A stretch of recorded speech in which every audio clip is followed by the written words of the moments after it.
just start, and then Kiran will chime in here about his piece.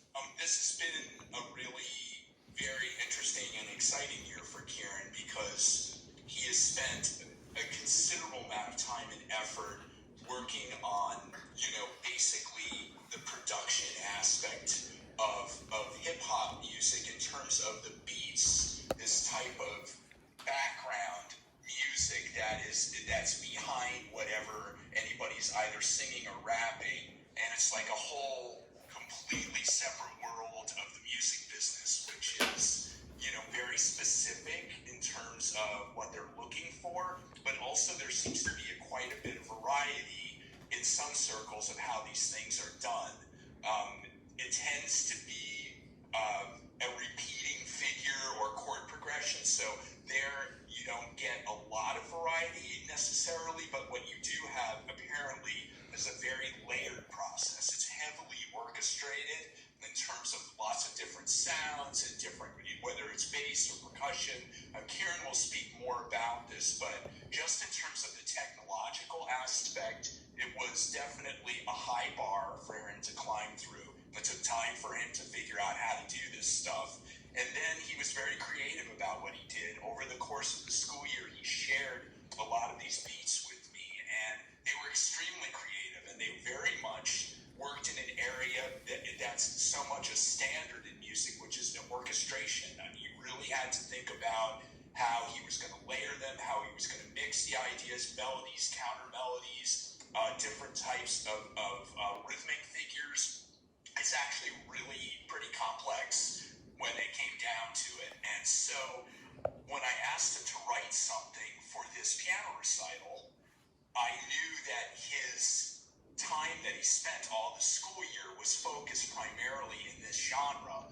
And so he's going to talk about the different influences that pulled this piece together, but they do mix in a number of things, including the work that he was doing separately during the school year. So Kiran, it's a good time for you to talk a little bit about the specifics of your piece.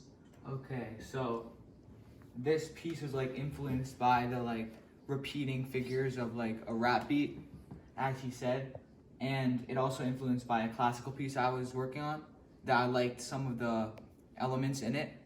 And in a rap beat, it's usually a repeating figure, and there's also a bunch of layers so it doesn't get boring, so you would switch between each sound, and there's also a bunch of counter melodies, and the arranging of the beat has a lot to do with the beat too, because so it doesn't get boring. And you asked me if I wanted to play the thing that influenced this, but I forgot my phone, so can someone get it? Oh, where is it?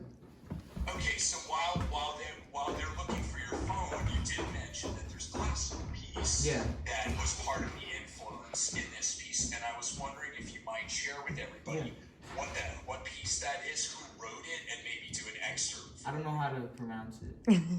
It's just Arabesque. Oh, Arabesque by Claude Debussy. Correct. And can you show us a little bit of what you found really nice about the piece, what attracted you to it, and how it may have turned up in your composition in terms of an influence? I'll just play it. Thanks, Mikey.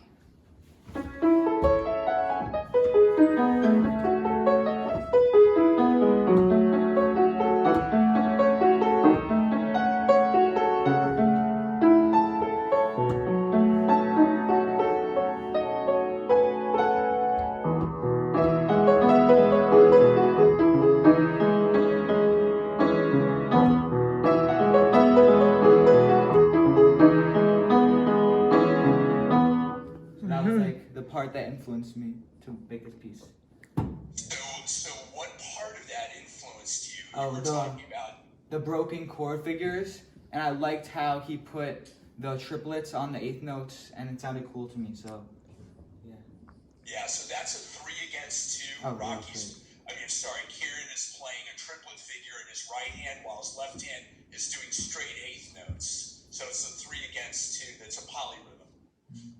And the chord progression of this piece was influenced by this beat. I don't know if any of them could hear it. Yeah, we can hear it. Go ahead, play it. I looked at it. Yeah. Turn my volume up.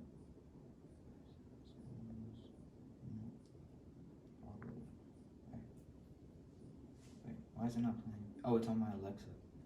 Oh.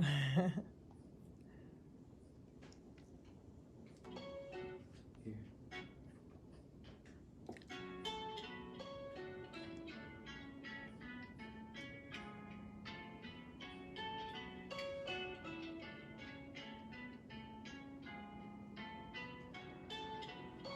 I'll play it into like the chorus.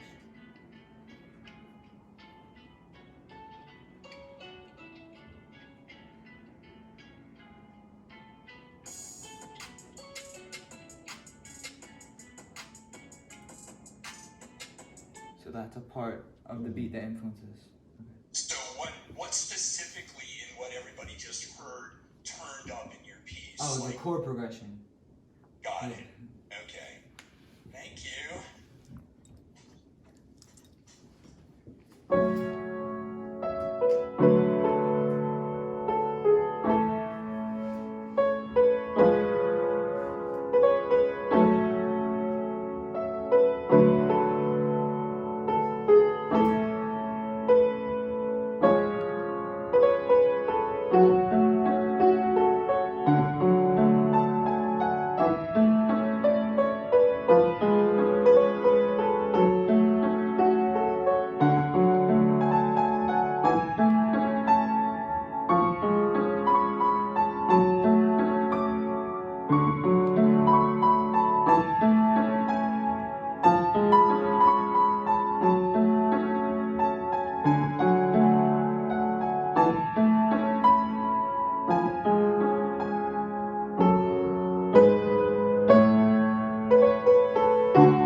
Mhm.